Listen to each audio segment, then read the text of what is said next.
Greetings to all of our younger folks. It's good to be here with you again.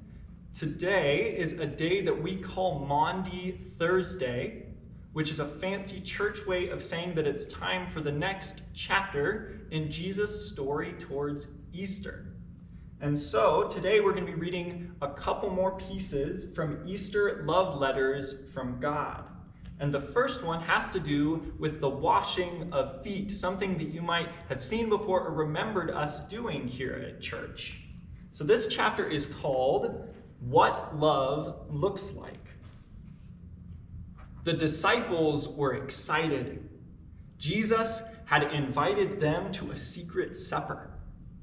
But they had been walking through the dusty streets of Jerusalem all day. By the time they reached the special room, their feet would be filthy. Thank goodness a servant would be there to wash their feet for them. They didn't want to have dirty feet at dinner time. They were going to eat with a king. But a surprise was waiting for the disciples. When they arrived at the room, there was no servant there. Jesus was kneeling on the floor. A bowl of soapy water was next to him, and he had a towel tied around his waist. Right there in that room, Jesus showed his disciples what love looked like. He took their feet in his hands and washed them, just like a servant would. The hands that created the world washed their feet. The special one from heaven made the disciples feel like they were the special ones. That is what love looks like, Jesus said. Love tells people how special they are. Love makes someone feel wonderful. When I'm gone, go into the world and take that love with you. The disciples didn't understand that Jesus was going to leave them, but they did understand what love looked like, because the King of love had just shown them. And so now we're going to read the first love letter from God for the end of this little piece. It says, "My dearest child, did you know that the disciples did what Jesus asked them? They never forgot how Jesus washed their feet that night. They never forgot how much Jesus loved them. So they took that love into the world. And you can do the same thing. Never forget how much Jesus loves you. Show that love to others. If you do that, everyone will know that you are one of his disciples. Love God." But that's not the end of the story for this evening. It actually goes on to the secret supper. So after the foot washing, the disciples were ready for their secret supper with Jesus. Their feet were clean. The table was set. They were hungry. But Jesus was quiet. His eyes were sad as he looked around the table at his friends. He knew that this was the last meal he would ever eat with them.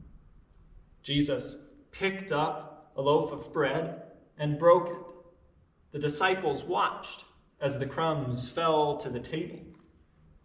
"This broken bread is like my body," Jesus said. "My body will be broken for you." Then Jesus took a pitcher of wine. The disciples watched as he filled the cup. "This wine is like my blood," Jesus said softly. "Whenever you eat bread and whenever you drink wine, remember me." What did Jesus mean? The disciples were scared. It sounded like he was going to leave them.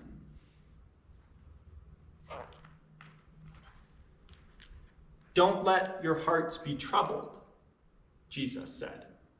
"I'm going somewhere wonderful."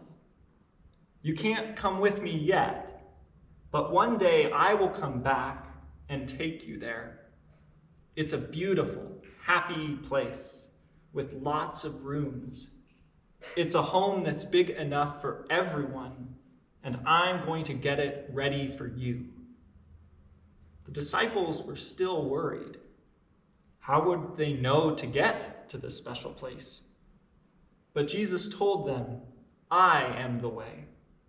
Jesus whispered, "Believe in me. Be like me.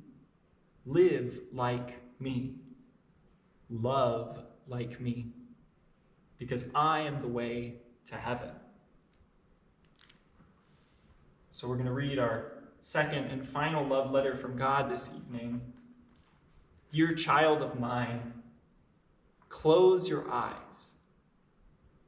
I want you to imagine a big, beautiful home with so many rooms you can't count them.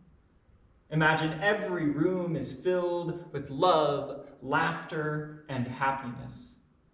It's a place you never want to leave because of all the fun, joy, and peace there. Open your eyes. You just imagined my home in heaven. Jesus wants everyone in the whole world to live there with him. And the best part is that my home is not hard to find. All you need to do is believe in Jesus, and he will show you the way. Love God. So even though church tonight might seem kind of different, might seem kind of sad even, and tomorrow it might seem maybe even a little sadder still, know that good things are coming. This isn't the end of the story. Remember, Easter might seem a little far away now, but it's coming fast. And so we'll come back tomorrow evening and we'll read a little bit more of the story to see what happens next on our journey towards Easter. See you there.